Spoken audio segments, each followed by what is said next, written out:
मैं पेशे से डॉक्टर हूँ, इसीलिए चाहे हॉलिडे हो या हफ्ते का कोई दिन, जब भी काम आता है हमें हमेशा अवेलेबल रहना पड़ता है। मैं 30 साल का आदमी हूँ और इमरजेंसी वार्ड में काम करता हूँ। बताने की जरूरत नहीं है कि इमरजेंसी वार्ड हमेशा बिजी ही रहता है।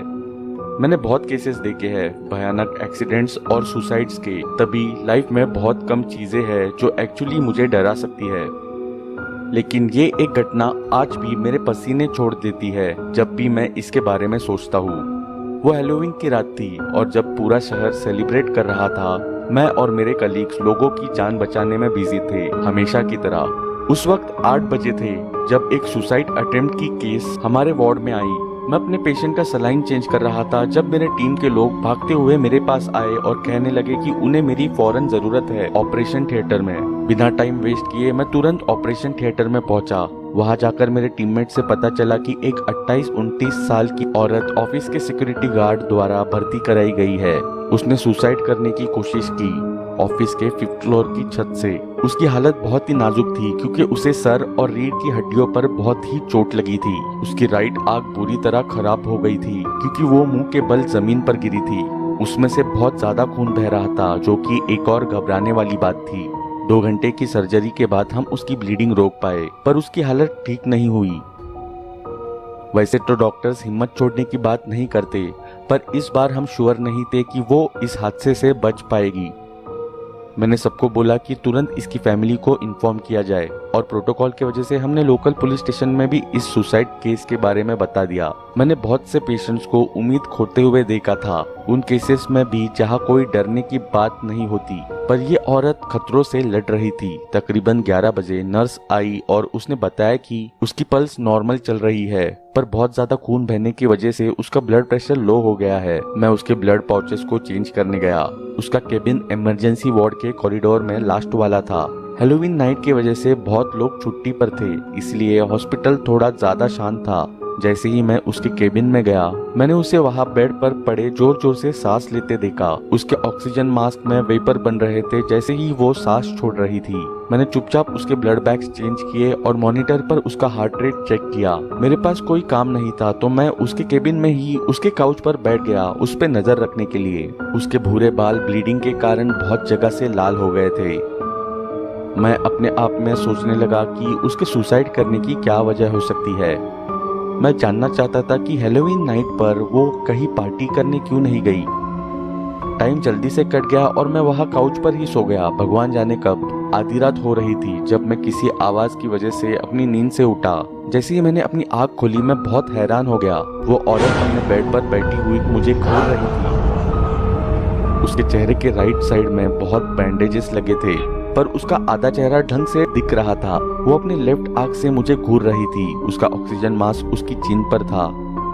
मैं ये देखकर बहुत ज्यादा चौंक गया था। ऐसी हालत में वो कैसे उठी, मैं समझ ही नहीं पा रहा था। मैंने अपने आप को संभाला और उससे आराम से पूछा, क्या आपको कुछ चाहिए मैम? उसने अपना सर हिलाया और कहा, नहीं। फिर मैंने कहा, आपको सो जाना चाहिए, आपको आराम की सख्त जरूरत है।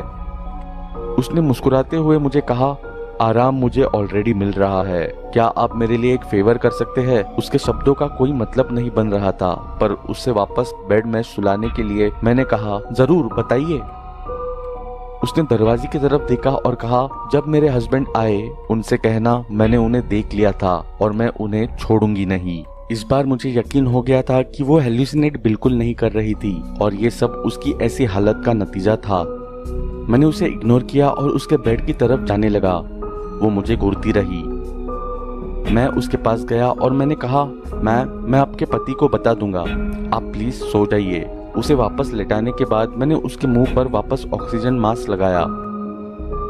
मैंने सोचा अगर मैं यहाँ और देर रुका तो शायद वो फिर से उठ जाएगी, तो मैंने उसे रेस्ट करने दिया और अपने चेम्बर में आ गया। मेरी आंखें हॉल में लगी घड़ी पर पड़ी। रात के 3:30 हो रहे थे। मैं थोड़ा चौंक गया कि अभी तक कोई उसे चेक करने क्यों नहीं आया, पर ऑलरेडी बहुत लेट हो चुका था, तो मैंने खुद उसके हस्बैंड को अगली सुबह कॉल करने का सोचा। अगले दिन सुबह 7 बजे मैं अपनी चेम्बर से उसे चेक करने गया। जब मैं वहाँ पहुँचा तो मैंने उसका बेड खाली देखा। वहाँ की तो बेडशीट्स भी बदल चुकी थी। पहले मैंने सोचा कि शायद वो अपनी फैमिली के कहने पर डिस्चार्ज हो गई, पर वो सोच के मुझे बहुत गुस्सा आया। उसकी कंडीशन बहुत ज्यादा सीरियस थी और किसी भी हालत में उसे डिस्चार्ज नहीं करना चाहिए था, एटलीस्ट आज तो बिल्कुल नहीं। मैं कंट्रोल डेस्क पर पहुंचा और जिस नर्स ने उस रात में उस औरत को अटेंड किया था वो वही खड़ी थी। मैं उसके पास गया और उसे एक इरिटेटेड सी आवाज में बोला, केबिन 9 में जो औरत थी उसे किसने रिलीज किया, मुझसे पूछे बिना। नर्स थोड़ी सरप्राइज सी हो गई जब मैंने उसे ये सवाल किया। उसके चेहरे को देखकर लग रहा था जैसे मैंने कोई स्टूपिड सा सवाल पूछ लिया हो। मैंने उसे और इरिटेटेड होकर कहा, प्लीज उसके हस्बैंड को बोलो उसे वापस लेकर आए, उसे ट्रीटमेंट की जरूरत है, उसकी हालत और खराब हो जाएगी अगर वो उसे रखेंगे। नर्स ने मेरी बात खत्म करने से पहले ही बोला, आपको नहीं पता डॉक्टर, मुझे लगा शायद आपको किसी ने बताया होगा। मैं बहुत कंफ्यूज हो गया था। फिर नर्स ने मुझे बताया कि वो कल रात करीब 3 बजे मर गई थी।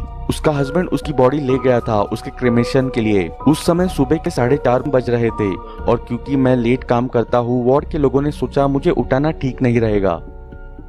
मेरे पैरों तले जमीन ही खिसक गई। ना मैं कुछ बोल पाया ना मैं कुछ सोच पाया पूरे 1 घंटे तक। मैं अपने रिपोर्टिंग हेड के पास गया और उस दिन की छुट्टी ले ली।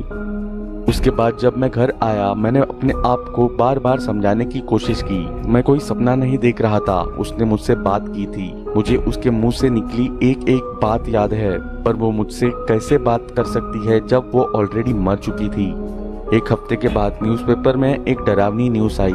एक इंडस्ट्रियलिस्ट अपने ऑफिस के छत से गिरकर मर गया था। उसके साथ काम करने वाले लोगों ने पुलिस को बताया कि उसका अफेयर उसकी सेक्रेटरी से चल रहा था। उसके वाइफ को इसके बारे में पता चल गया था, जिसकी वजह से उसने ऑफिस के बिल्डिंग से सुसाइड करने की कोशिश की थी, वो भी हैलोवीन नाइट को। पुलिस को लगता है इस इंडस्ट्रियलिस्ट की डेथ भी एक सुसाइड ही है, पर लोगों को लगता है कि शायद ये उसकी गलती की वजह से शर्म में आकर उसने ऐसा किया। उसकी मौत का समय 3 बजे का बताया गया। अपने लिविंग रूम में बैठकर जब मैं न्यूज़पेपर देख रहा था तभी उस औरत ने मुझे जो उस रात बोला था मुझे समझ में आया।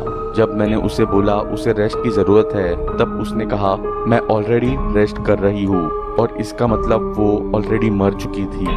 मेरे अंदर एक डर सा आ गया जब मैंने उसकी दूसरी बात पर ध्यान दिया। उसने बोला था जब मेरे हस्बैंड आएंगे उनसे कहना मैंने उन्हें देख लिया था और मैं उन्हें छोड़ूंगी नहीं। क्या एक मरा हुआ इंसान वापस आया था अपना बदला लेने, वो भी हैलोवीन नाइट को? और क्या उसने बदला ले भी लिया? मुझे नहीं पता।